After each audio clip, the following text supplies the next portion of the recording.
तो हमारे घर में जब तक देसी गाय नहीं है, मुझे नहीं लगता कि हम ऑर्गेनिक फार्मिंग कर सकते हैं। अगर पूरे खेत में मैंने आलू लगा दिया तो मैं आलू नहीं बेच सकता डायरेक्ट कस्टमर को, मुझे मंडी जाना पड़ेगा। बट सब्जियां ऑर्गेनिक है और टेस्टी है, वो हर एक घर में जो हमारी माताएं बहनें हैं वो जब पकाती हैं वो आपको तुरंत बता देती हैं। और बगैर यूरिया DAP के खेती हो सकती है, ये मैं कहीं पर भी लिख के दे सकता हूँ। एग्रीकल्चर डे बाई डे काफ़ी टेक्निकल होती जा रही है। नमस्कार दोस्तों, आप देख रहे हैं खबर किसान की YouTube चैनल। मैं हूं आपका दोस्त संकेत शर्मा और आज हम आप पहुंचे हैं हरियाणा के ही एक जिले सोनीपत के गांव कुराड़ में और हमारे साथ मौजूद हैं, आपका शुभ नाम? राज सिंह जी मौजूद हैं। राज सिंह जी पहले एक अच्छी प्राइवेट कंपनी में काम कर रहे थे, मैनेजर के पद पे थे और बीते लंबे समय का इन्हें अनुभव था कॉर्पोरेट वर्ल्ड का। टूरिज्म से इन्होंने MBA किया, लेकिन बीते कुछ सालों में जैसे कि हमारे देश की परिस्थितियाँ आई, कोरोना आया, वैश्विक महामारी आई, कोविड आया, उसके बाद इन्होंने ठाना की प्राइवेट नौकरी छोड़ के कुछ अपना किया जाए और समाज के लिए कुछ अच्छा किया जाए।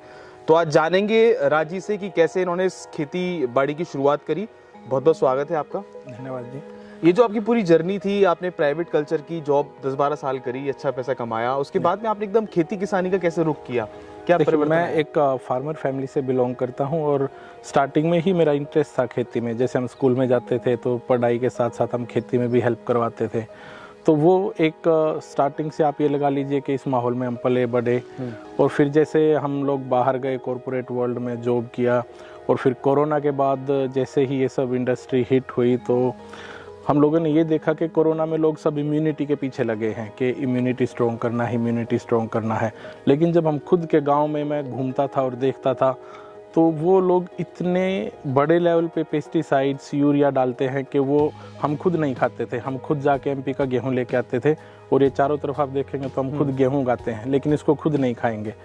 तो मैंने सोचा कि मैं कुछ ना कुछ अब इसमें ऑर्गेनिक में स्टार्ट करूँगा और कुछ नहीं तो स्टार्टिंग में हम फैमिली से करेंगे, हम फैमिली को ऑर्गेनिक खाना देंगे और फिर बाद में हम इसको थोड़ा मतलब बड़े लेवल पे करेंगे और इसको ही हम एज ए जॉब और या एज ए बिजनेस इसको मतलब फ्यूचर मैंने इसमें इसी में ढूंढा। फिर लगभग कितना समय हो गया आपको कि जैविक खेती करते हो? मुझे करीब 2 साल हो गए। जैसा मैंने बताया कि पहले मैंने एक छोटा सा बाग लगाया और कुछ सब्जियां जैसे ब्रोकली वगैरह ये सब ग्रीन वेजिटेबल्स इनसे स्टार्ट किया और फिर बाद में कुछ मिट्टी की प्रॉब्लम थी, हमने उसको सेट करके और दोबारा से फिर लास्ट ईयर से फिर से स्टार्ट किया और उसके बाद हमें काफ़ी इम्प्रूवमेंट भी देखने को मिला। और अच्छा राजीव, बात बताइए, आजकल का युवा जो है वो जैविक खेती की ओर काफ़ी अग्रसर हो रहा है, करना चाह रहा है, कोशिश कर रहा है, लेकिन उसके सामने समस्या आती है, उसको सही ट्रेनिंग प्रोवाइड कराने वाला नहीं है, सही उसको कोई ऐसा नहीं है जो उसको मार्गदर्शन दे सके, क्योंकि चारों तरफ सब लोग केमिकल फर्टिलाइजर वाली खेती कर रहे हैं। गाँव में भी इक्का दुक्का आदमी है जो जैविक खेती की ओर हो रहा है। तो आपका खुद का अनुभव क्या कहता है? आपने किस किस तरीके की परेशानियों का सामना किया? बीज से संबंधित, खाद से संबंधित किस तरीके की समस्या आपके सामने? जी हाँ, जब हम स्टार्ट करते हैं, हम ये पेस्टिसाइड्स, केमिकल फार्मिंग को छोड़ के जब ऑर्गेनिक में आते हैं तो सबसे पहले तो हमें हमारे पड़ोसी, यार, दोस्त वगैरह मोस्टली आपको वो लोग बोलते हैं कि ऐसा कुछ होता नहीं है ऑर्गेनिक, आप बगैर यूरिया, बगैर पेस्टिसाइड, काफ़ी डिमोटिवेट करते हैं। और आप फिर ट्राई भी करते हैं तो मतलब आपको कुछ ऐसा कोई मिलता नहीं कि आपको थोड़ा सा मोटिवेट करे, आपको बोले कि नहीं आप बहुत अच्छा कर रहे हो। तो मुझे भी यही प्रॉब्लम स्टार्टिंग में फेस की मैंने, लेकिन कुछ लोग थे, कुछ दोस्त थे जो बोलते थे कि हाँ ये फ्यूचर है और आप कर सकते हो। और फिर जैसे कि हम कुछ YouTube लगा लीजिए या Facebook पे लगा लीजिए, हम उन लोगों को देखते थे, उनके मॉडल देखते थे, मैं पर्सनली जाके विजिट करता था तो हमें लगता था कि हाँ ये हो सकता है। उसके बाद मेन प्रॉब्लम क्या होती थी कि जैसे हम लोगों ने गाय पालना छोड़ दिया है, सबसे बड़ी जो बात है जी। तो हमारे घर में जब तक देसी गाय नहीं है, मुझे नहीं लगता कि हम ऑर्गेनिक फार्मिंग कर सकते हैं, क्योंकि हमारे जो खेत है हमने इसमें इतना यूरिया, पेस्टिसाइड डाल दिया है कि ऑर्गेनिक फार्मिंग के लिए हमें गाय का गोबर, गौमूत्र वगैरह ये सब कार्बन बनाने के लिए डालना पड़ेगा उस खेत में। जब तक हमारा कार्बन नहीं सुधरेगा हम ऑर्गेनिक फार्मिंग नहीं कर सकते और कार्बन सुधारने के लिए आपको देसी गाय का गोबर ही सबसे बेस्ट है। आपने जो पूरा खेत अपना तैयार किया तो इसमें किस किस बातों का ध्यान दिया? कैसे मॉडर्न तरीके का उपयोग किया? क्या पुरानी चीज़ों को आपने एक्सेप्ट किया? किस तरीके का फार्मिंग मॉडल? जी हाँ, अभी फिलहाल जब मैं इसमें घुसा तो मैंने देखा कि जो मेरी ज़मीन है वो इतनी पावरफुल नहीं है, यहाँ पे ज़मीन कमज़ोर है। तो मैंने थोड़ा सा अपने जो पुराने रीति रिवाज होते थे, जैसे गाय का गोबर डालना या फिर जैसे कि राख वगैरह इकट्ठी करना। तो मेरे घर पे अभी जैसे कि जो भी राख होती है, चाहे वो उपलों की बनी हो चाहे वो लकड़ी की बनी हो, हम उसको स्टोर करते हैं। और फिर जो भी जितना भी कबाड़ हमारे खेत में पैदा होता है, हम उसको वेस्ट नहीं करते, बाहर नहीं फेंकते, हम उसको खेत में ही डालते हैं, मल्च के लिए उसको यूज़ करते हैं। और दूसरा जैसे कि फिर भी बीमारियां घुसती थी, क्योंकि इस ज़मीन में इतना पेस्टिसाइड इतना पड़ा हुआ वो एकदम से नहीं जाएगा। तो उसके लिए हम जैसे कुछ बैक्टीरिया हैं, कुछ मैं पूसा जाता था, पूसा में माइक्रोबायोलॉजी डिपार्टमेंट है, वहाँ पे मैंने जाके सीखा, जैसे सूडोमोनास है, ट्राइकोडर्मा है और वर्टिसिलियम है, काफ़ी बैक्टीरिया हैं जो आपकी हेल्प करते हैं।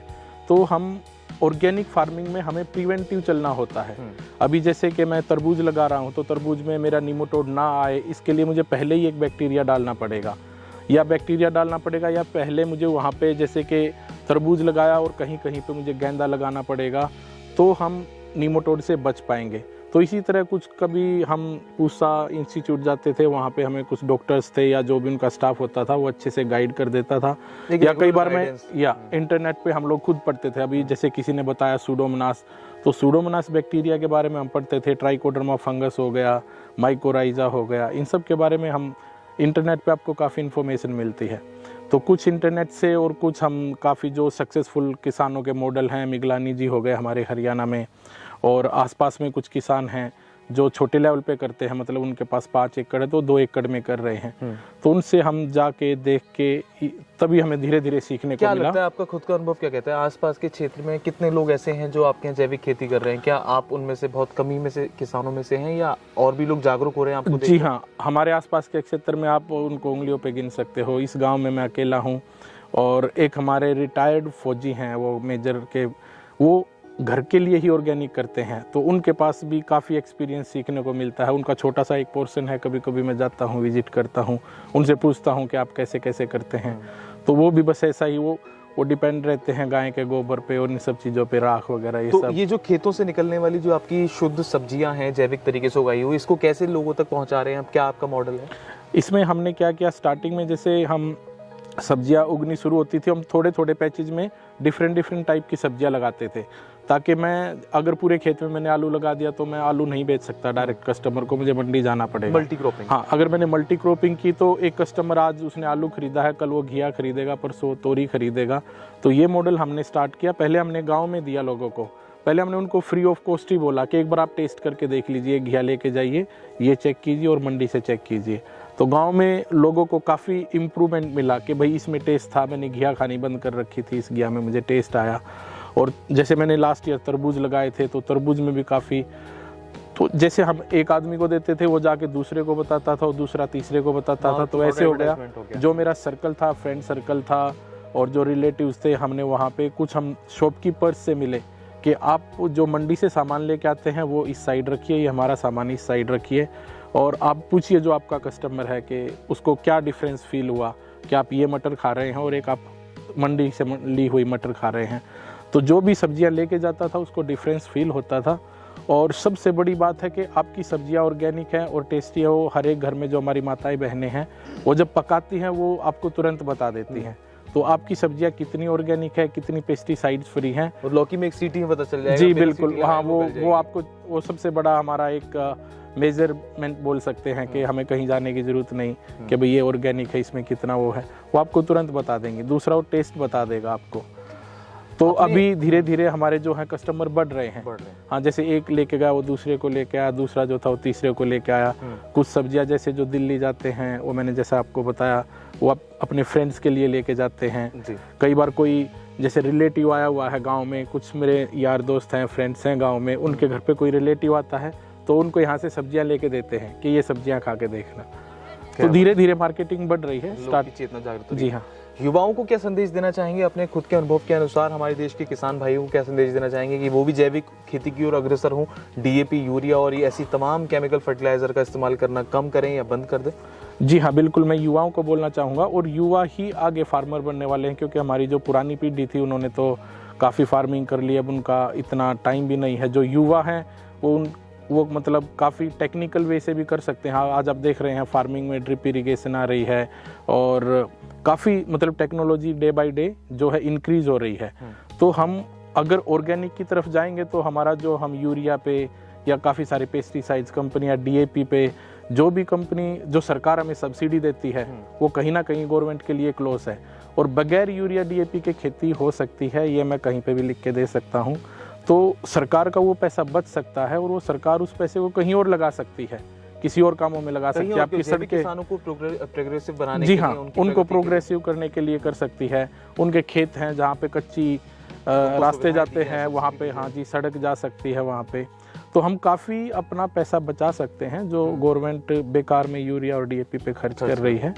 और दूसरा क्या है कि इसमें इसके एग्रीकल्चर डे बाय डे काफ़ी टेक्निकल होती जा रही है, तो इसमें एक युवा खुद का बिजनेस लगा लो या आप जॉब लगा लो, उसके साथ साथ वो 2 से 3 आदमियों को भी जॉब दे सकता है। अगर उसके पास 5-6 एकड़ की ज़मीन है तो वो 2 से 3 आदमियों को परमानेंट खेत में रख के वो उसके खेत में सब्जियां या फ्रूट उगाने में हेल्प करेंगे, उसकी मार्केटिंग में हेल्प करेंगे, उसको बेचने में हेल्प करेंगे, और उसको तो वो भी शुद्ध मिलेगा। बिल्कुल, उसको खाने को भी शुद्ध मिलेगा। और सबसे बड़ी बात तो ये कि आप अपना हॉस्पिटल बिल कम कर सकते हैं, आप हेल्दी रह सकते हैं। बिल्कुल जी। तो बहुत अच्छी बात बताई राज सिंह जी ने, बताया कि खुद एक प्रगतिशील किसान है, कैसे हमको युवा को इस खेती में आना चाहिए, खेती किसानी में आना चाहिए, और देश की सरकार को भी इस दिशा में काम करना चाहिए। जो पैसा, जो सब्सिडी वो आजकल डीएपी यूरिया में सरकार खर्च कर रही है, वो ऐसे प्रगतिशील किसान की उन्नति में खर्च किया जाए, और कहीं ना कहीं ऐसे लोगों को उससे बढ़ावा मिलेगा, और देश के जो हमारे देश का एक जो स्वस्थ मॉडल तैयार होगा। और मैं ये मानता हूं कि हम जब तक हमारी हवा, पानी और खाना शुद्ध नहीं होगा तब तक हम भी अच्छा जीवन नहीं व्यतीत कर सकते। तो आशा करते हैं आपको हमारी वीडियो पसंद आएगी। अगर आपको हमारी वीडियो पसंद आई तो इसको लाइक करें, कमेंट करें, शेयर करें, और नीचे कमेंट बॉक्स और डिस्क्रिप्शन में हम राज सिंह जी का पूरा पता और इनका नंबर आपको दे देंगे, जिससे कि आप भी इनके खेतों से निकली सब्जी खरीद सकते हैं। धन्यवाद।